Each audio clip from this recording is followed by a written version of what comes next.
और अब मेरा विनम्र आग्रह है भारत के माननीय उपराष्ट्रपति जी और राज्यसभा के सभापति श्री जगदीप धनखड़ जी से कि आप विशिष्ट सभा को संबोधित करें।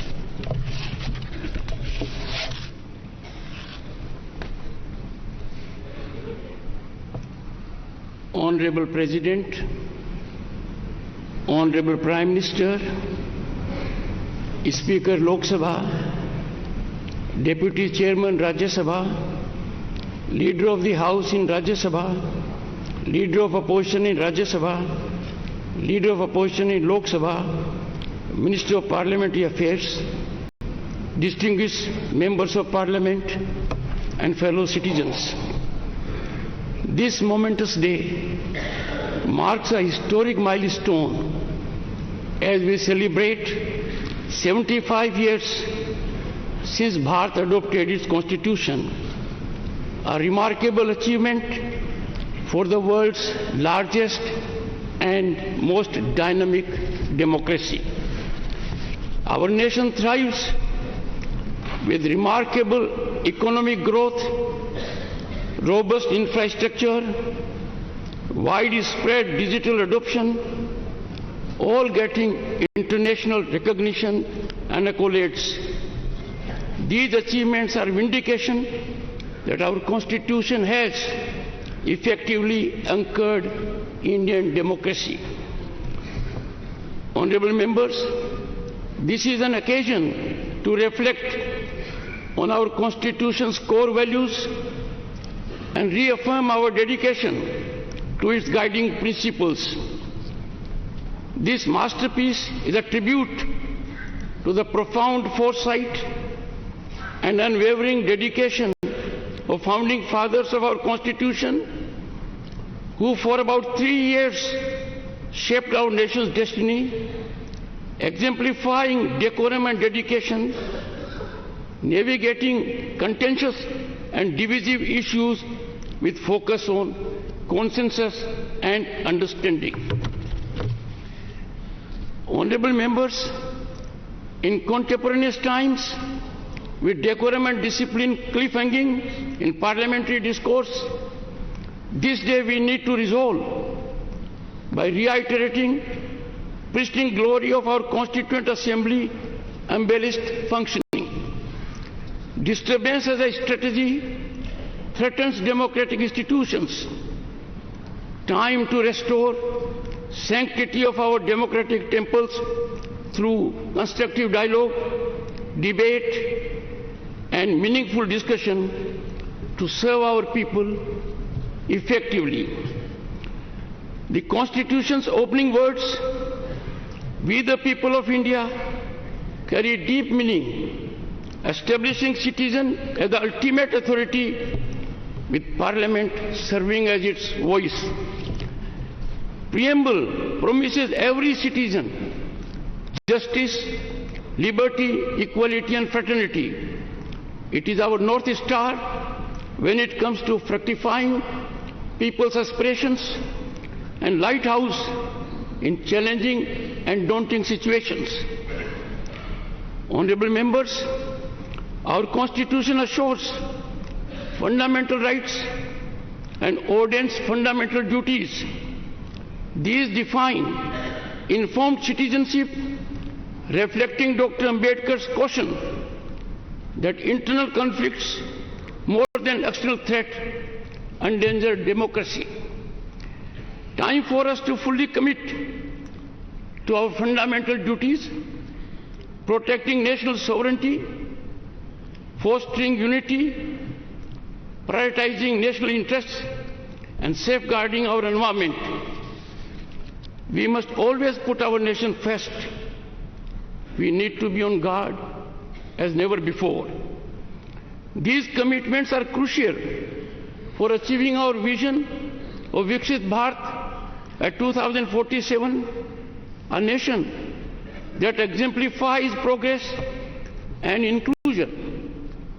Honorable members, Nari Shakti Vandan Adhiniyam affords constitutional assurance to 1/3 women representation in Parliament and state legislatures, and showcases our constitutional adaptability to create a just and equitable society.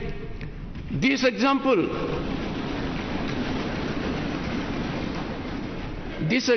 of the money illustrates how affirmative policies, transparent and accountable governance have helped citizens achieve their aspirations. Honorable members, India's constitution stands unique as the world's longest and only illustrated constitution, featuring artwork that depicts 5,000 years of our civilizational journey. Our constitution ingeniously establishes democracy's three pillars: the legislature, the executive, and the judiciary, each with defined role. Democracy is best nurtured with its constitutional institutions being in sync, tandem, and togetherness, adhering to their jurisdictional area. In functioning of these organs of the state, domain exclusivity is quintessence to making optimal contributions in steering Bharat towards unprecedented heights of prosperity and equity.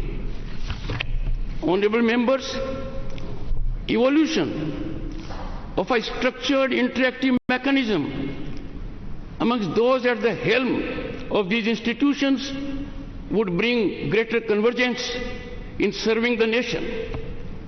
It is constitutional ordainment that the Parliament, after shaping legislation, must also ensure legislation trajectory in right direction.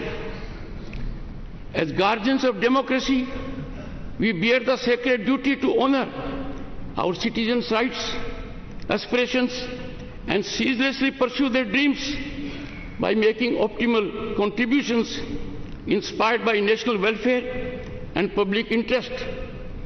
It is for this that June 25 is now set to be celebrated every year, reminding us of the emergency, the darkest period when fundamental rights of citizens were suspended, people were detained without any reason, and civil rights were violated.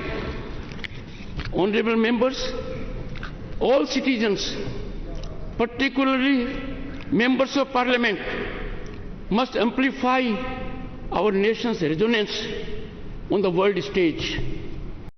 May this honored chamber resonate with democratic wisdom, maintaining the bond between citizens and their elected representatives.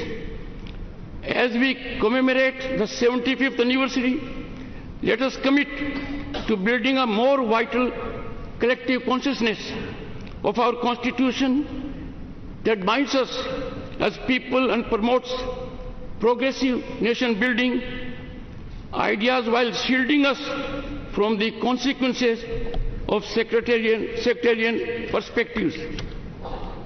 Honorable members, I seek to refer in conclusion Dr. Ambedkar's reflection in his last address in the Constituent Assembly on November 25, 1949 in this hallowed theatre. I quote, "What perturbs me greatly is the fact that not only India has once before lost her independence, but she lost it by the infidelity and treachery of some of her own people. Will history repeat itself?" It is this thought which fills me with anxiety. This anxiety is deepened by realization of the fact that in addition to our old enemies in the form of caste and creeds, we are going to have many political parties with diverse and opposing political creeds. Will Indians place the country above their creed, or will they place creed above the country? Honorable members, Dr. Ambedkar further exhorts, I quote, "I do not know, but this much is certain. that if the parties place creed above country, our independence will be put in jeopardy a second time and probably be lost forever. This eventuality we must all resolutely guard against. We must be determined to defend our independence with the last drop of our blood. Unquote.